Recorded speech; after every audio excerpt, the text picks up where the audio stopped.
Olá a todos, vamos começar então uma nova série de vídeos. Espero que esse novo tema que a gente vai abordar de alguma forma contribua aí para todos vocês nessa nossa busca aí pelo autoconhecimento. Hoje eu vou me atrever aqui a fazer uma abordagem sobre um assunto, um ramo da biologia, no caso a fisiologia humana, né? Então, o que seria essa fisiologia? Fisiologia, o funcionamento do organismo humano. E eu acredito que seja interessante, de valia aí para todos, porque a gente vai fazer uma abordagem em relação a alguns temas, algumas situações aí que eu acredito que muitos de vocês já tenham ouvido falar. Então, por exemplo, falar, né, do mal do século, que é o estresse, questão de neurotransmissores, noradrenalina, acetilcolina, dopamina, serotonina, questão de reposição hormonal, né, hormônios, glândula, hipófise pituitária, sempre sob esse ângulo da fisiologia, né, com uma bibliografia, inclusive, bem fidedigna, que a gente vai postar no final dessa série, como que há uma relação dessa fisiologia do corpo com relação aos às reações, né, neuroquímicas, a parte dos pensamentos, das emoções, abordar um pouquinho sobre, por exemplo, aquela questão de pessoas deprimidas, né, comerem chocolate, que é justamente para a liberação lá da serotonina. Fala sobre também um outro hormônio bem interessante, que é a ocitocina, né, o hormônio lá do prazer, também do medo, o efeito dos medicamentos, entrar um pouquinho na questão de acupuntura, meditação. Lembrando que a gente não vai se aprofundar em nenhum desses assuntos, né? A pretensão ela não seria essa, mas fazer um overview de todos eles de modo que a gente possa contribuir aí de alguma maneira. Passar um pouquinho, né, pela questão também dos chakras, os passes mediúnicos, e acredito que ao final, né, dessa série a gente consiga entender alguns assuntos também, por exemplo, fazer a diferenciação do que seria diabetes do tipo 1 e 2, questão como a gente faz aquela injeção de corticoides, para que serve, quais os malefícios, benefícios, ingestão, né, do cortisol sintético aí no caso. Um pouco sobre questões autoimunes, enfim, espero que a gente contribua aí de alguma maneira, tá? Então, para que a gente comece o nosso assunto aqui, vamos falar um pouquinho sobre o que seria um neurônio, tá? Então, basicamente, a gente vai ver o que é um neurônio. Neurônio, né, é uma célula nervosa, né? Neurônio ou célula nervosa, eles são a mesma coisa, né? São sinônimos. Aqui a gente tem uma representação gráfica, tá? A gente tem aí mais de 3 trilhões de neurônios no nosso corpo. O neurônio, em princípio, ele tem um corpo celular, que tem um núcleo, não é? Organelas e expansões curtas que saem desse corpo celular, que no caso a gente chama aí como os dendritos. A gente pode ver que tem vários dendritos, diferente do axônio, né? Que ele é um prolongamento único, tá? Que pode ou não ter um isolante que a gente chama aí de bainha de mielina. Então, se a gente fosse tomar uma seção transversal, né, dessa bainha de mielina, seria exatamente esse envoltório aqui, que a gente representa graficamente. Então, no final, né, na terminação desse neurônio, tem uma expansão, né? Aqui a gente vê essas, no caso, vesículas, né, que possuem neurotransmissores. Então é importante a gente guardar, né, isso, essa questão dos neurotransmissores que a gente vai ver daqui para diante. Então, os neurônios que têm bainha de mielina, eles são aqueles em que a condução do impulso nervoso é mais rápida. E por que isso acontece? Porque ao invés de fazer ponto a ponto dessa terminação, ele pula, né? Então, como tem um isolante, é como se fosse uma corrente. Ele vai pulando, então é mais rápido. Alguns neurônios, eles não têm dendritos, mas corpo celular e axônio, todos eles têm, né? Então, e alguns têm e outros não têm esse isolante. Quanto à morfologia, né, a gente pode ver aqui, Tem várias formas, né? Uns são redondos, outros em formas de estrela, mas isso aí é, enfim, questão simplesmente morfológica. Essas terminações do axônio, cada uma delas tem essa expansão, né, que tem os neurotransmissores, como a gente já está repetindo aqui algumas vezes. E a transmissão do impulso nervoso, ela se dá de um neurônio para outro.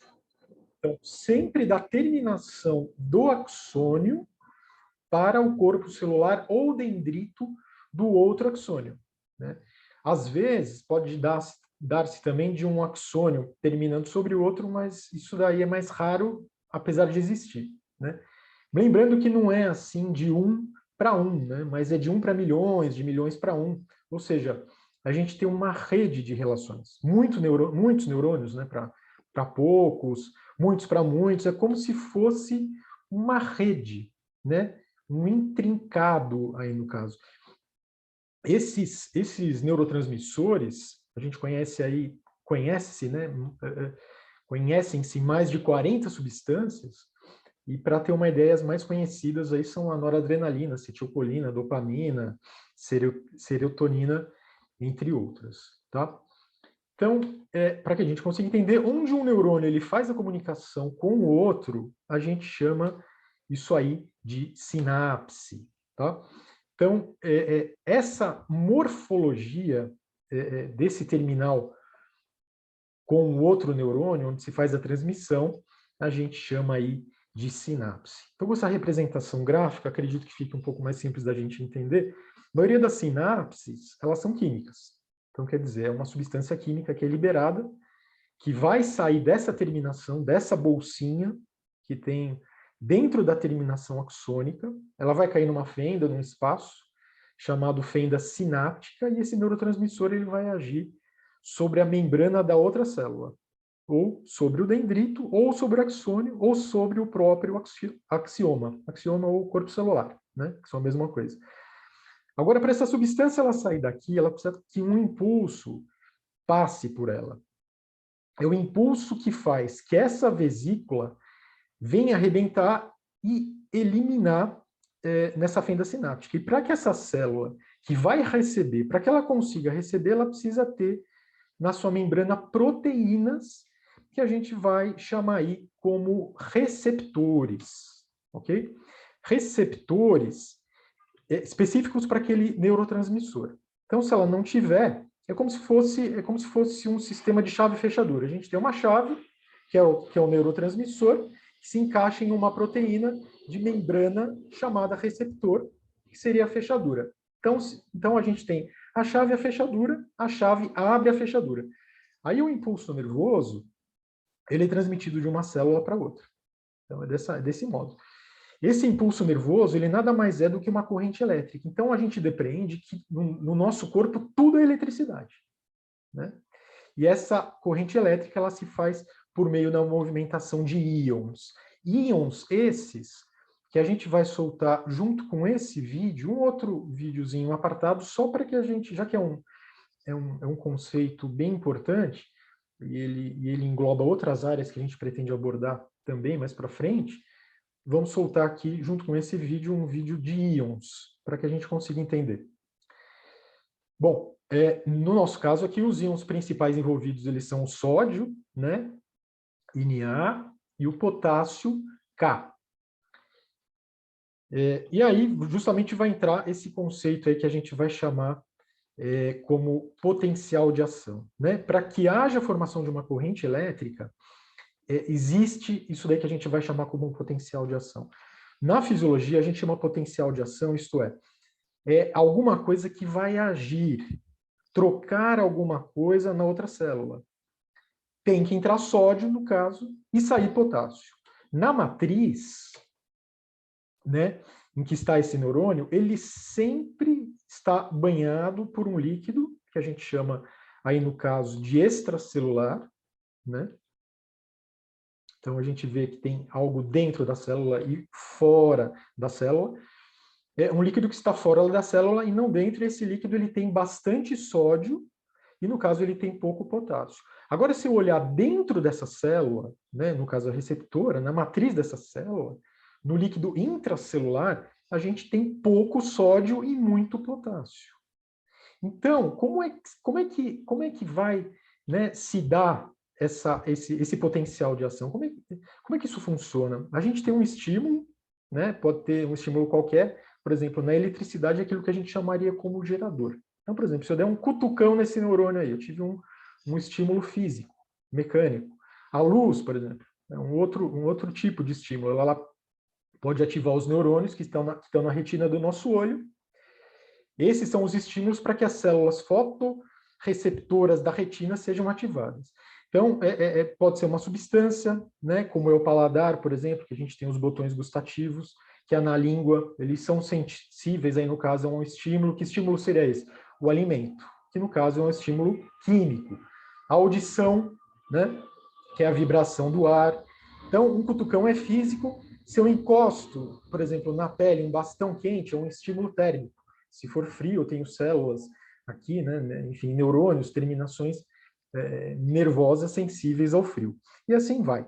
Então, o que a gente pode depreender é que aquela nossa visão em relação aos 5 sentidos, elas ficam um pouco limitadas, né? Então, visão, audição, gustação, tato e paladar, porque, na verdade, a gente tem muitos sentidos, né? Então, a gente tem essa questão, por exemplo, de você poder sentir a vibração, né? Ao sentir uma vibração, isso é, o sentido por uma célula especializada, que estímulo para ela é a vibração. E assim vai, né? Impressão, etc. Aí o estímulo, dependendo do neurônio, ele vai, os neurônios especializados em captar determinados estímulos, então, esse estímulo, quando ele é aplicado, ele vai gerar uma modificação na membrana desse neurônio. E o que ele vai fazer? Né? Então, aqui a gente verifica que houve a entrada, né, saída aí dos respectivos íons, como a gente já viu. Né? Então, como é que vai se dar isso? Né? Ele vai fazer com que o sódio, como a gente disse, entre e o potássio saia. Com isso, forma-se uma corrente elétrica. Agora, como é que o sódio ele pode entrar e o potássio sair? Por meio de canais proteicos, né, que existem nas membranas das células. Então, a mesma coisa, porque precisa encaixar. Uma célula ela está cheia de membranas, na membrana celular ela está cheia de canais, que no caso a gente chama aí de canais de sódio e canais de potássio. Né? Então,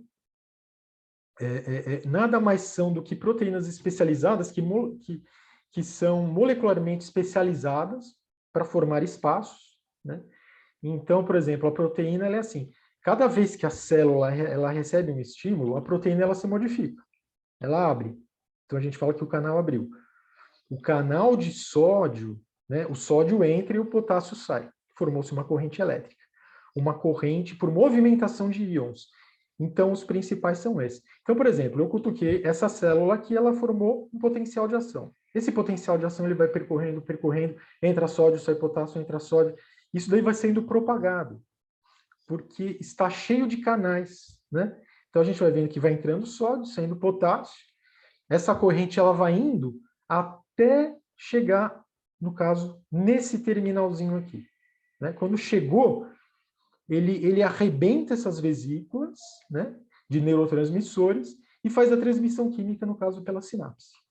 Então, no nosso corpo vai ocorrendo tudo isso. Né? Essa é a base para que a gente consiga entender aí a transmissão nervosa. Então, existem sinapses elétricas que não têm essa fenda, então, de uma célula para outra, passa direto pela membrana, o que é raro, né? Mas sinapses elétricas são muito raras, apesar de existirem. Então, com essa base, né, para que depois a gente consiga entrar no nosso novo assunto, que vai ser o sistema nervoso, nesse momento, a gente dá uma parada no nosso assunto por aqui, tá? E a gente vai continuar essa nossa nova série, esse novo episódio dessa nova série no próximo vídeo. Então, agradeço extremamente pela paciência de todos. Espero contribuir, esperamos aí contribuir de alguma forma. Muito obrigado, então, e até o próximo vídeo. Até lá.